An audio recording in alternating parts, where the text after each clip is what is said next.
मेरा नाम जॉन है और मैं अमेरिका के कोलोराडो में स्थित प्रसिद्ध स्टेनली होटल का मैनेजर हूं। इस होटल की भव्यता और इतिहास जितना आकर्षक है, उतना ही रहस्यमयी और भयावह भी। स्टेनली होटल ने कई दशकों से अपने मेहमानों के दिलों में खौफ और रहस्य बनाए रखा है।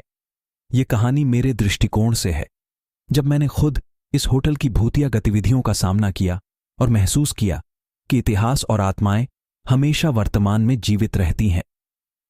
स्टेनली होटल की स्थापना 1909 में की गई थी और यह अपने आप में एक वास्तुकला का अद्भुत नमूना है। इसे फ्रीलन ऑनेस्कर स्टेनली द्वारा स्थापित किया गया था, जो अपने वक्त के एक प्रसिद्ध उद्योगपति थे। होटल के बारे में कहा जाता है कि यह अपने अतीत से जुड़े रहस्यों और घटनाओं के कारण भूतिया बन गया है। इस होटल की सबसे डरावनी कहानियों में से एक है एलिजाबेथ विल्सन की कहानी। एलिजाबेथ एक समय यहां की मुख्य गृहिणी थीं, जो 1911 में होटल के एक विस्फोट में घायल हो गईं। कहा जाता है कि उनकी आत्मा आज भी होटल की गलियों में घूमती रहती है, खासकर कमरा 217 में। यह अक्टूबर 2023 की एक ठंडी रात थी, जब मैंने पहली बार होटल में असामान्य घटनाओं को खुद अनुभव किया। होटल में उस समय कम ही मेहमान थे और सब कुछ सामान्य था। मैंने दिन भर के काम के बाद अपनी डेस्क पर बैठकर रात की शांति का आनंद ले रहा था। करीब रात के 11 बजे मुझे अचानक एक अजीब सी खामोशी महसूस हुई। होटल का लॉबी अजीब सी ठंड से भर गया था, जबकि हीटर चालू था। तभी मैंने होटल की मुख्य सीढ़ियों पर किसी के कदमों की आवाज सुनी। मैंने सोचा कि शायद कोई मेहमान देर से वापस आया होगा। मैंने दरवाजे की ओर देखा, पर वहां कोई नहीं था। जैसे ही मैंने ध्यान से सुना, कदमों की आवाज फिर से आने लगी, पर इस बार वह सीढ़ियों की दिशा में नहीं, बल्कि मेरे पास आ रही थी। डर के मारे मैंने तुरंत उठकर कदमों की दिशा में देखा। आवाज मुझे होटल के दूसरे माले पर स्थित कमरा 217 की ओर जाती महसूस हुई। यह वही कमरा था जहां एलिजाबेथ विल्सन का भूत प्रकट होने की कहानियां प्रचलित थीं। मैंने सोचा कि शायद कोई शरारती मेहमान वहां गया होगा, परंतु जब मैंने होटल की डायरी चेक की तो पाया कि कमरा 217 खाली था। मेरी धड़कन तेज हो गई।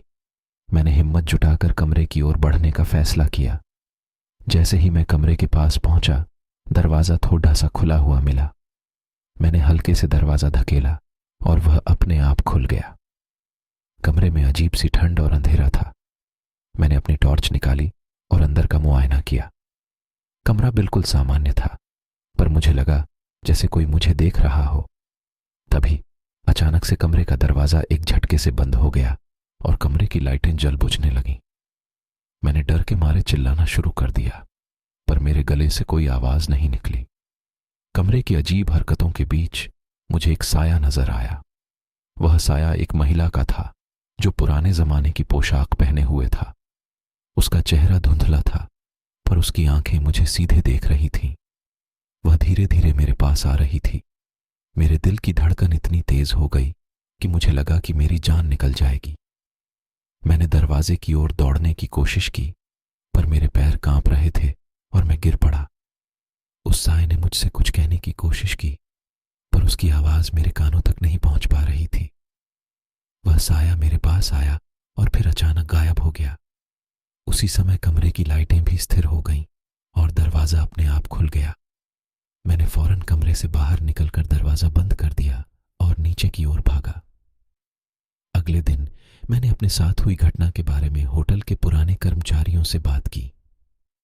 उन्होंने बताया कि यह पहली बार नहीं था जब कमरे 217 में ऐसी घटनाएं हुई थीं।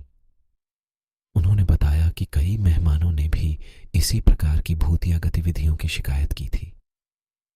एलिजाबेथ विल्सन की आत्मा होटल के इतिहास का हिस्सा बन चुकी थी और वह शायद कभी चैन नहीं पा सकी।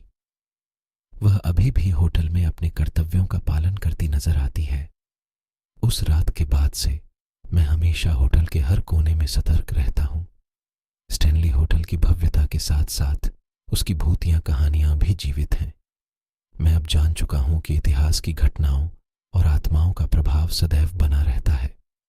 स्टेनली होटल की रातें अब मेरे लिए केवल डरावनी कहानियां नहीं रहीं, बल्कि एक सजीव अनुभव है जो मुझे हर रात याद दिलाती है कि भूतिया घटनाओं का अस्तित्व सच में होता है। अब जब भी कोई मेहमान कमरा 217 में ठहरने का निर्णय लेता है, मैं उन्हें होटल के रहस्यों के बारे में सावधान करता हूं और आशा करता हूं कि एलिजाबेथ विल्सन की आत्मा उन्हें परेशान न करे। यह कहानी अब मेरे जीवन का हिस्सा बन गई है और मुझे यकीन है कि यह रहस्य हमेशा होटल की दीवारों में गूंजता रहेगा।